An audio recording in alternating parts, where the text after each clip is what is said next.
Hello everyone. आज हम gravitation chapter के बैक एक्सरसाइज क्वेश्चन करने वाले हैं। तो पहला क्वेश्चन हमारा क्या है, what is magnitude of gravitational force between earth and object जिसका मास हमें दिया है 1 kg। मास ऑफ अर्थ दिया है हमें और रेडियस ऑफ अर्थ दिया है हमें पता है gravitational force F equal to Gm1 m2 by r square. G की वैल्यू हमने पढ़ी थी 6.673 इंटू 10 की पावर -11, या फिर हम 6.7 भी ले सकते हैं, 6.7 इंटू 10 की पावर -11। और यूनिट क्या है इसकी, न्यूटन मीटर स्क्वायर पर केजी स्क्वायर। तो जी की वैल्यू पुट करेंगे 6.7 इंटू 10 की पावर -11 इंटू m1, तो कोई सा भी ले लो आप, अर्थ का ले लो या ऑब्जेक्ट का ले लो, 1 इंटू m2 6 इंटू 10 की पावर 24 अपॉन आर का स्क्वायर। आर का स्क्वायर क्या बन जाएगा, 6.4 इंटू 10 की पावर 6, फिर से 6.4 इंटू 10 की पावर 6। जब आप इसको सॉल्व करोगे तो आंसर 9.8 न्यूटन आएगा। Gravitational force of surface of moon is only 1/6 as strong as gravitational force on the earth. What is weight in newtons of 10 kg object on moon and on earth? तो हमने पढ़ा है weight equal to mass into acceleration due to gravity. Acceleration due to gravity क्या है, 9.8 लेते हैं metre per second square. Weight on earth क्या हो जाएगा यहाँ पे, weight on earth equal to 10 into 9.8 equal to 98 newton. और वेट ऑन मून क्या हो जाएगा, हमें पता है वो किसके बराबर होता है, 1/6 ऑफ वेट ऑन अर्थ। तो क्या वैल्यू हो जाएगी, 1/6 इंटू 98, जो बन जाएगा हमारा 16.3 Newton.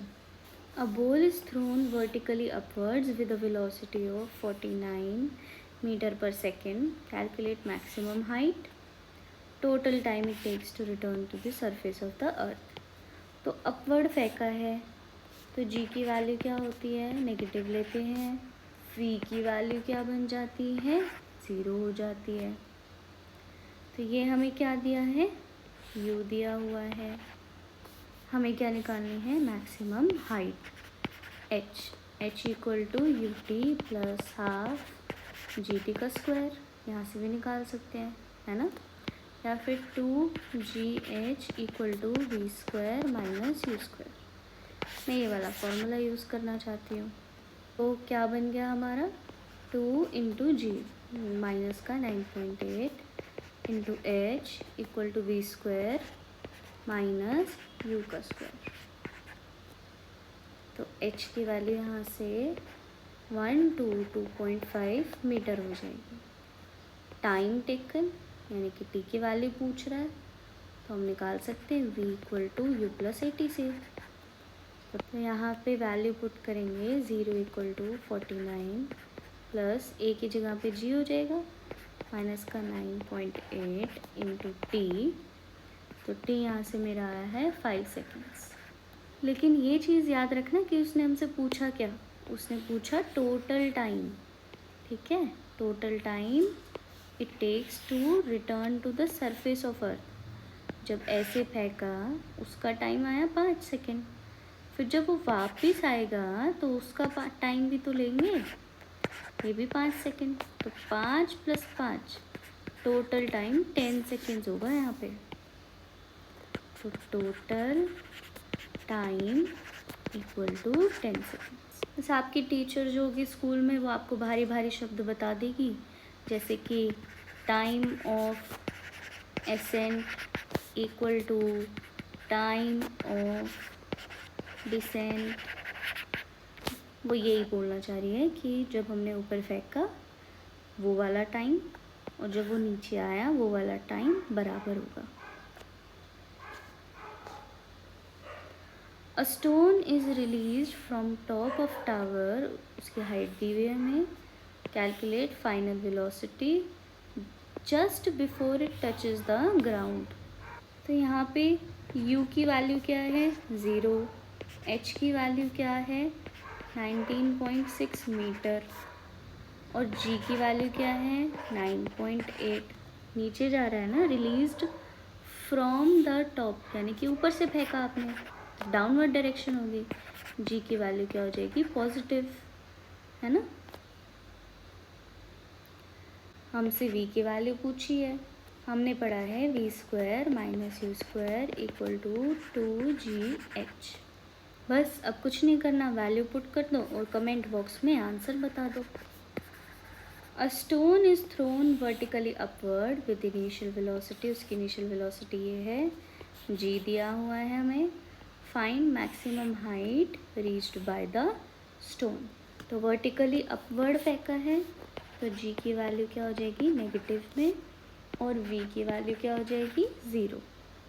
v square minus u square equal to 2gh, यहाँ से मेरी हाइट निकल जाएगी, है ना। तो हाइट क्या आ रही है मेरी 80 मीटर। आप सॉल्व करके इसको मैच करोगे।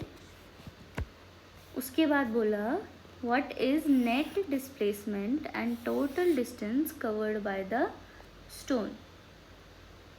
तो टोटल डिस्टेंस क्या हुआ, टोटल डिस्टेंस इक्वल टू एक बार ऊपर फेंकने के लिए डिस्टेंस कवर करा और फिर एक बार वो नीचे आने के लिए डिस्टेंस कवर कर रहा है, तो 80 + 80 160।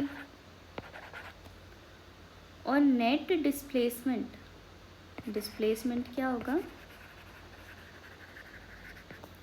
Final position minus initial position. तो यहाँ से फेंका और यहीं आ गया तो फाइनल भी सेम है और इनिशियल पोजीशन भी सेम है, तो डिस्प्लेसमेंट क्या हो गई 0। Calculate the force of gravitation between earth and sun given that mass of earth and that of sun, the average distance between the two is this. हमें क्या निकालना है f की value, f equal to g m1 m2 by r square और g की value हमें पता है 6.7 इंटू 10 की power -11 newton metre square per kg square. तो फोर्स इक्वल टू 6.7 इंटू 10 की पावर -11 और पहले का मास कोई सा भी ले लो और अगले का मास और डिस्टेंस का स्क्वायर। कुछ भी नहीं करना, सिर्फ सॉल्व करना है। सॉल्व करके मुझे फिर से कमेंट बॉक्स में बताओगे। आज बहुत सारे क्वेश्चंस आपको सॉल्व करके कमेंट बॉक्स में बताने हैं। A stone is allowed to fall from the top of tower 100 metre high. At the same time, another stone is projected vertically upwards from the ground with a velocity of 25 meter per second. एक तो ऊपर से फेंका गया है और उसी time पे नीचे से ऊपर फेंका गया है। Calculate when and where two stones will meet. इसको सॉल्व करते हैं। तो मान लेते हैं let the two stones meet after time t। तो पहले टावर से जब हमने ड्रॉप करा, ठीक है, ड्रॉप वाले स्टोन को सॉल्व करेंगे पहले, उसके लिए टाइम निकालेंगे। तो यहाँ पे इनिशियल वेलोसिटी क्या हो गई 0 और डिस्प्लेसमेंट मान लो s है, acceleration due to gravity g 9.8। अब हमने क्या करा है, नीचे की तरफ फेंका है तो डाउनवर्ड है तो इसलिए पॉजिटिव लेंगे।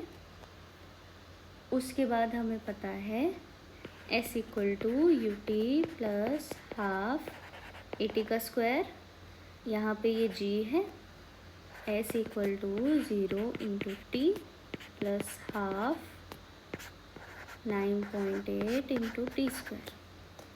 तो यहाँ से मेरी इक्वेशन क्या बन गई, s equal to 4.9 t square. ये पहली इक्वेशन बन गई जब मैंने स्टोन को अपवर्ड डायरेक्शन में थ्रो करा। अपवर्ड डायरेक्शन में थ्रो कर रहे हैं तो g क्या हो जाएगा, नेगेटिव 9.8। यहाँ पे मुझे u की वैल्यू क्या दी है, 25। ठीक है, 25 मीटर पर सेकेंड। आप यूनिट लगा लेना।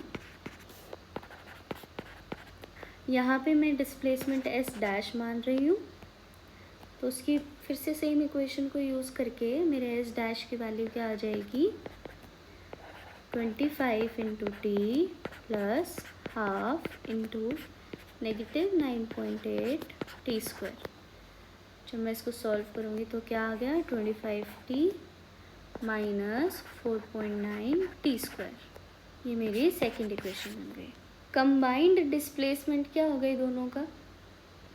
आ जाओ इस चीज़ को समझते हैं कि हम इतनी मेहनत क्यों कर रहे हैं। ये सब ये मैंने नीचे फेंका और ये मैंने फेंका ऊपर।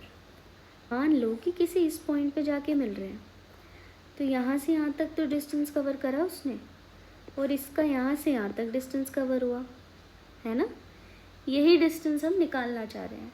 क्यों निकाल रहे हैं, ताकि जब हम इनको ऐड करें तो वो हमारे टावर की हाइट के बराबर हो जाए।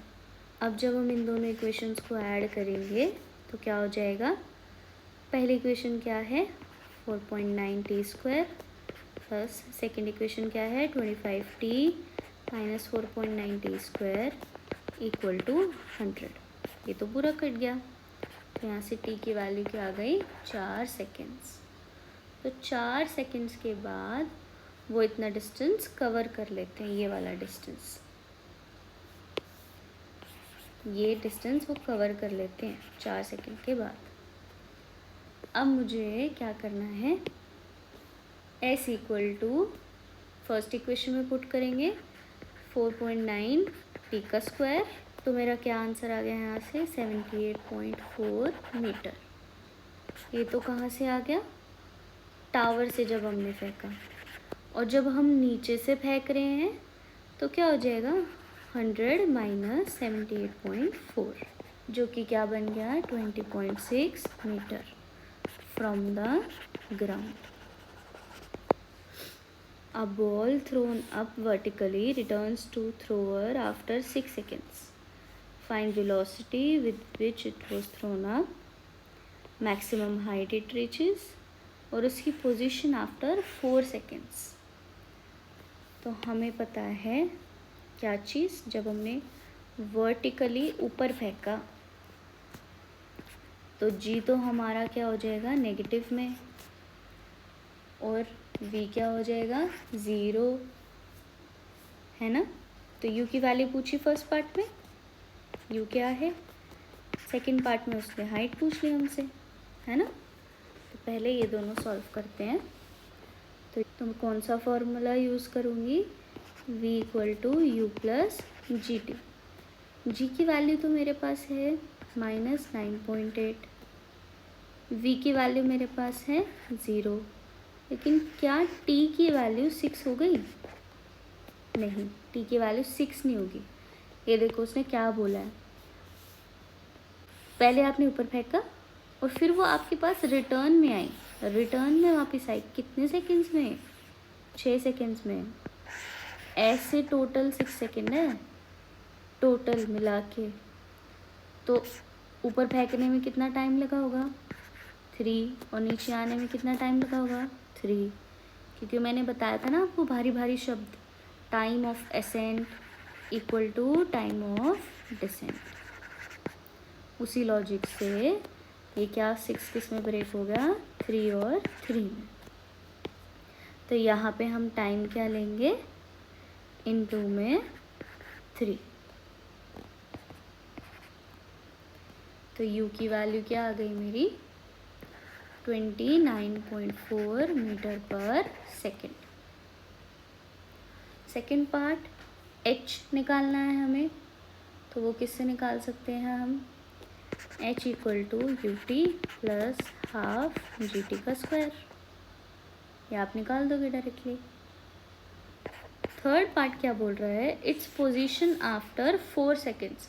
अब 4 सेकेंड के बाद क्या होगा। अब देखो यहाँ पे जो लॉजिक समझना है वो ये है कि पहले आपने जब ऊपर फेंका तो मैक्सिमम हाइट अटेन करने के लिए उसने 3 सेकेंड लगाए। अब चौथे सेकेंड में वो नीचे आना स्टार्ट कर देगा, 4th सेकेंड में, 5th सेकेंड में और 6th सेकेंड में। तो जब 4th सेकेंड में नीचे आना स्टार्ट कर देगा तब क्या होगा, तब उसकी इनिशियल वेलोसिटी 0 हो जाएगी। अब यहाँ पे हम टाइम क्या लेंगे, टाइम हम 4 नहीं लेंगे, टाइम हम लेंगे 1 क्यों लेंगे, क्योंकि हमें सिर्फ इस पर्टिकुलर पोजीशन पे निकालनी है ना, इस पर्टिकुलर टाइम पे हमें पोजीशन निकालनी है, इसीलिए हम टाइम क्या लेंगे 1 सेकेंड। तो s equal to u t plus half g t का स्क्वायर, जो कि क्या हो गया, ये तो 0 हो गया, प्लस हाफ 9.8 इंटू 1 का स्क्वायर, इसकी वैल्यू क्या आ गई 4.9 मीटर्स। तो यहाँ इस 1 सेकेंड में उसने कितना कवर करा, 4.9 मीटर्स। लेकिन क्या ये आंसर है हमारा, नहीं। तो हमने अभी निकाला क्या है, ये हमने 1 सेकेंड के अंदर वो कितना डिस्टेंस कवर कर रहा था ये निकाला है। लेकिन हमसे क्या पूछा, इट्स पोजीशन आफ्टर 4 सेकेंड्स। तो चौथे सेकेंड पे उसकी पोजीशन क्या है, यहाँ पे आया वो कहीं, है ना। तो ये टोटल डिस्टेंस में से हमें जो हमने निकाला उसको माइनस करना पड़ेगा, तब हमारी पोजीशन निकलेगी। तो ये क्या बन गया, यहाँ पे लिख रही हूँ मैं 44.1 जो कि हमने यहाँ से निकाला है, माइनस 4.9 इक्वल टू 39.2 मीटर्स। ये वैल्यू है मेरी 4 सेकेंड के बाद। तो ये क्वेश्चन में आपको कंफ्यूज नहीं होना, पहले तो वेलोसिटी निकालनी है, ये तो इजी पीजी काम है, ये आप कर लोगे। फिर मैक्सिमम हाइट निकालनी है, वो भी आप कर लोगे। उसकी पोजीशन आफ्टर 4 सेकेंड्स, ये पूरा ऐसे कवर कर लिया उसने। अब ये वाली पोजीशन निकालनी, ये कितना डिस्टेंस है ये निकालना था हमें। तो पहले हमें इस 1 सेकेंड में वो कितना डिस्टेंस कवर कर रहा है वो निकाला, और फिर पूरी हाइट में से माइनस कर दिया। और यहाँ पे क्या याद रखना आपको कि ये जो 6 सेकेंड्स हैं ये किस चीज़ के दिए हुए हैं, volume of 50 gram of substance, 50 gram substance की वॉल्यूम दे रखी है हमें। उसके बाद क्या बोला है, if density of water what will this substance float और सिंक। तो क्या वो फ्लोट करेगा या सिंक करेगा। तो फ्लोट और सिंक कब करेगा, तो फ्लोट तो तब करेगा जब उसकी डेंसिटी जो है सब्सटेंस की वो कम होगी दैन वाटर। और सिंक कब करेगा, जब उसकी डेंसिटी जो है वो ज़्यादा होगी दैन वाटर।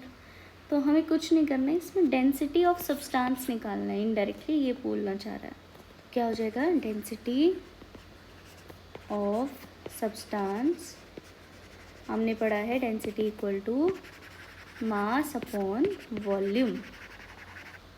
तो ये क्या दिया है, 50 ग्राम अपॉन 20 सेंटीमीटर क्यूब, जिसकी वैल्यू क्या हो गई 2.5, और ये यूनिट होगी। तो हमें डेंसिटी ऑफ वाटर क्या दिया है 1, और 1 से ये ज़्यादा है तो क्या कर जाएगा, सिंक कर जाएगा सब्सटेंस।